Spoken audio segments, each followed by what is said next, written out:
I take care of those children. I pray with those children. Were you involved with another man? Me and Mr. Brown we were on a break. The court session of Mr. Brown and Miss Lever begins with an emotional father explaining how he believes he is the biological father of the defendant's daughter, Jira, who she says is not his daughter. Your Honor, I know that I'm Jira's father. I mean, from the very beginning. That's my heart. When Mom couldn't be there, I was there. He is not her biological father? Yes, Your Honor. He is not biologically her father. Thus, we might infer that people's motives for thinking what they say are valid. And let us just focus on the idea of why the defendant, Miss Lever, believes that Mr. Brown is not the biological father. You slept with another man? I slept with my ex. My ex and I, we were intimate at the hospital during that time. At the hospital? This is distressing. Although Judge Lauren just brought up something that we've all been pondering, Mr. Brown also asserts that they had intercourse on the same dates. How is sexual activity performed in a busy hospital? How do you have sex in a busy hospital? It occurred. During that time, we were both dealing with a situation that was very detrimental, and during that time, we basically bonded. And by telling Mr. Brown right on that Jira is not his daughter, Miss Lever hoped to clear up any confusion. Jira is not the only child in doubt, though. Let's take a sneak peek into this developing twist. Even when we broke up, Your Honor, we were still intimate. Mr. Brown, do you believe you are Genesis' biological father? No, I do not. Oh, you do not believe? I do not, Your Honor. Genesis was conceived, Your Honor. Miss Lever was involved with another individual that I saw with my eyes personally. Miss Lever asserted that Mr. Brown is financially weak and that he is only here playing daddy because she has nowhere else to go. Calling him manipulative, she vented all out in front of the courtroom. Hurts I my am children. miserable as hell. 8 years. I'm tired of this. When I left, Your you Honor, need to go. when I left the first time, Your Honor, there's a big difference in being a father But wait, outside of the house and being in the house. No, there is. But you can also have your own house and have your children in your own house. Say that again, Your Honor. But screaming and yelling won't solve anything. This broken relationship was at the mercy of the DNA envelope. They both were sure of what they had to say, and the truth was just seconds away. Let's see what fate the results hold. In the case of Brown versus Lever, as it pertains to Jira Lever, it has been determined by this court. Mr. Brown, you are not the father. How would you feel if the man you've always believed to be your biological father came out and denied it? Miss Cheryl Rubens was standing in front of Judge Lake with her other 2 siblings, demanding her alleged father set the record straight once and for all. When did the defendant start denying he was your father? He always denied me. And how did you feel about it? I didn't like it at all because that was my little sister. Mr. Davis, is this true? Yes, it is. It is? It is. It is simply unacceptable to take your frustration with the mother out on the children. But in Mr. Davis's defense, the mother was too fast to be trusted. And this comment made siblings go ballistic mid-trail. It was like no side was ready to go easy on each other. You were her father in particular? Not necessarily her. All the children? You're correct. Did you express this concern to her? No, I didn't express it to her. You just always kept it to yourself? I kept it to myself. However, when the Rubens interpret a question posed by the judge, Mr. Big Daddy also loses his temper. Come on, people, you are in the courtroom, not your backyard. As the saying goes, a leopard doesn't change its spots. To this act, the judge had to do some schooling, which took about a minute. Were you talking to me? I was talking to you. Then shut up. Now you No. You shut up. Mr. Davis, first of all, I control this courtroom. Now you can take it to the street and you'll be out on the street, because we're not gonna act a fool in here. Well said, Lauren. Anyways, after this, Daddy goes on claiming that he wasn't an angel himself and was also sniffing caves. Yet both the parents seesaw back and forth, and their swindling and commitment issues had destroyed 3 innocent lives. Right, after my first child, like I said, when I met her, and she had 3 kids before I met her. That has nothing to do with what's going on now. While we was having a relationship, I don't believe I believe the judge was talking to me. Why make broken promises then? He claims it's out of goodwill, but it has to stand on its bottom like every tub does. Mr. Davis was questioned by Judge Lauren over his worries regarding either his inheritance from his illness or the bill for child support. He responded by sounding something like this. The DNA test and wanting to know whether or not you're really their father, is this really about the illnesses, or is this about this huge It's both. child support debt? It is both. It is both, Which one regardless weigh of what the they want to most? say, Child support? and neither one outweighs the other. The DNA result was all that mattered to the broken family, because no one was willing to take any leniency from one another. The only truth is what binds people when love and respect are not present. Let's get right to it. It has been determined by this court, Mr. Davis, are Tick, tick, her father. You already knew that. Already knew that. What up? What up? What up? What up? What up? What up? Child support. Here I come. I don't worry about it, come with it. Become a man and take responsibility for yourself, or prepare to pay $5,000. Miss Poyer filed a lawsuit against her son, Mr. Poyer, for unpaid rent and utilities, but she needs Judge Lauren for help talking some sense into the spoiled brat. My son, he's lazy, not want to do anything, not want to help me or help me pay any bills. You know what I'm saying? And then she comes at me with this, I'm lazy, but you're the same person who'll get off the train on your way home and walk past 5 stores and come upstairs and go, you go to the store and buy me a soda and a bag of chips. Didn't you just walk past the store? So the Big G's mama is doing all the hustling to put food on the table. Mr. Poyer is lucky his mama got no voice, or else she'd be screaming at him. Furthermore, admitting that her attitude might be challenging, the mama has some serious issues. But listen to what Mr. Lazybones has to say. I'm gonna sit back. And it got to a point where I started to feel a way about certain little things, such as I'm at home and I'm watching television and you walk in the house. And now you don't want to watch what I'm watching, so I have to stop everything I'm doing and focus on what you want to watch on television. Yeah, you do. What a drag, after admitting in court that she had expelled her son from the nest. And it had been 3 years since they last spoke. Miss Poyer passionately expressed to the judge her desire for her child to have the greatest life possible. Let's have a peek at how it went. Mom, I didn't get paid this, that, the other, but yet still, you going in there to find your little roll up and your little, to do your business. You say he did not contribute. You say you have cable bills. I have cable bill, I have rent.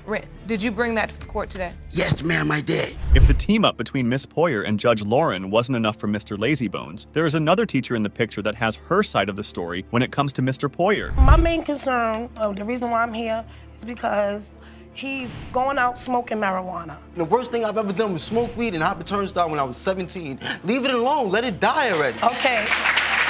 Let it die.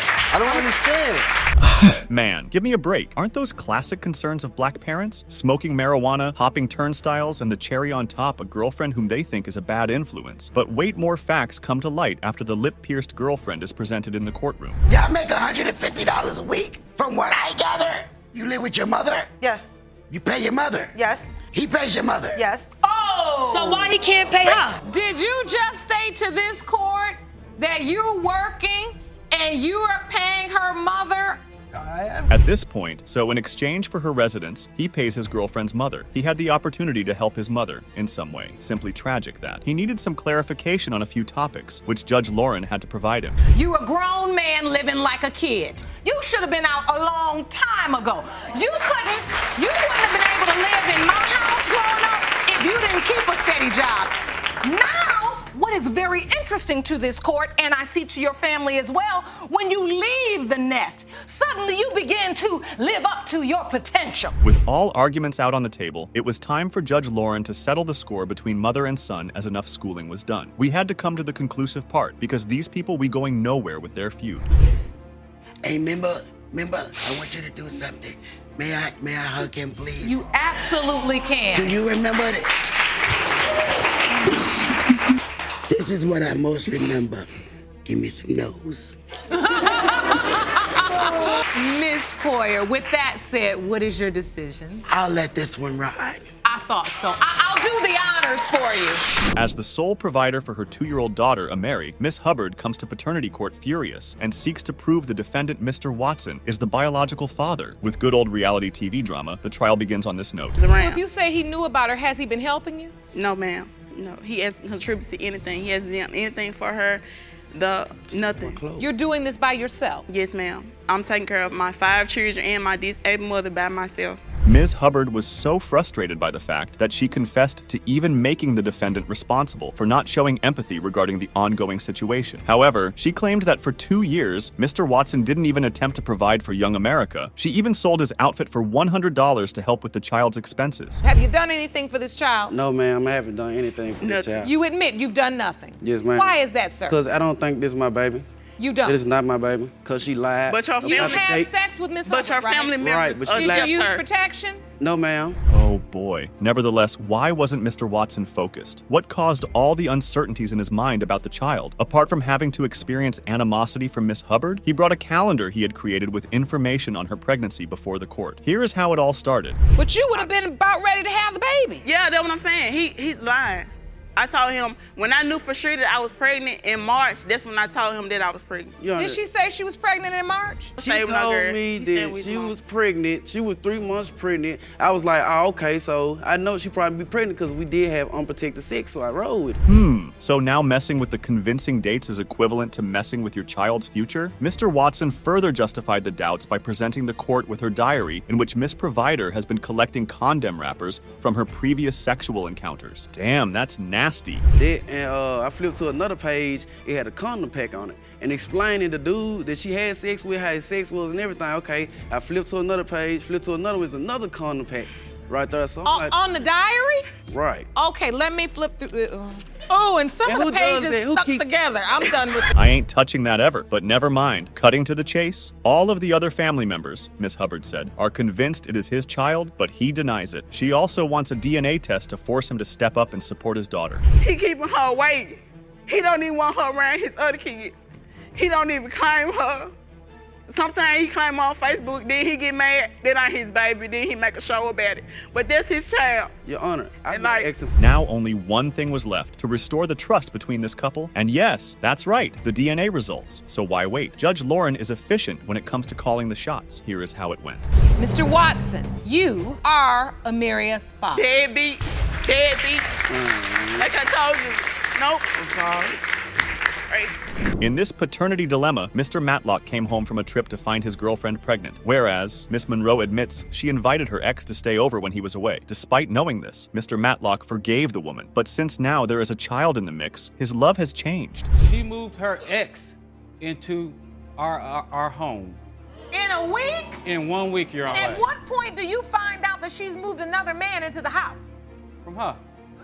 Yeah, I told you. At least I was honest. Miss Monroe. I was honest. In her defense, Miss Monroe claimed that while he was gone, she kept calling and Mr. Matlock never replied to her. Hence, she thought he's not coming back. Oh, God. That isn't how a relationship works, lady. So I'm gonna move somebody into the house. Sunday Who'd to you move in? One of my exes. One of your exes. Now, you didn't decide just to date him. You decided to actually move him right on in. He wasn't. All right, and so I assume there was a sexual relationship going on at this time as well. Yes. Wait, what? She simply said that he never called, didn't she? This woman, however, contradicted herself. In addition, Mr. Plaintiff should clarify how he has known her since he was a little boy. Hence, he planned to forget everything and move on. But fate had stored some twists and turns for him. I get a phone call from my sister. What's up? You ain't May who you pregnant. pretended to be. Whoa, what you mean May pregnant? I just talked to her on the phone. I told you that. You didn't tell me that. You told me that after I talked to my sister, and you told my sister that you were pregnant, that she was pregnant. I get back, we sit down, we have the discussion. I asked her point blank, am I the father of the child? Who's the baby daddy? Honest, right? She looked at me and said, I was honest. You're not the father. Real talk.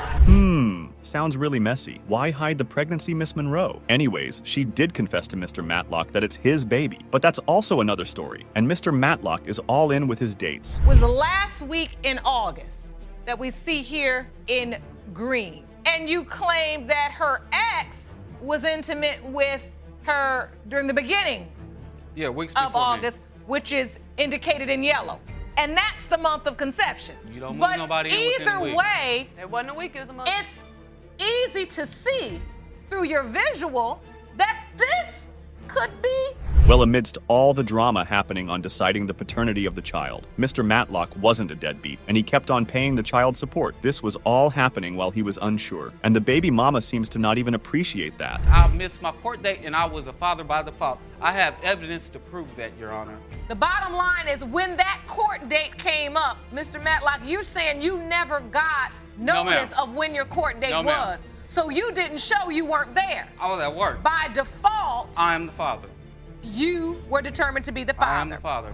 Whoa, becoming the father by default, and the mother acting all shady. Well, it was time for Judge Lauren to commence the action, set things straight manually, so she pulled the curtain on the mystery by calling in for results. When it comes to 5-year-old Kenya Monroe, Mr. Matlock, you are not.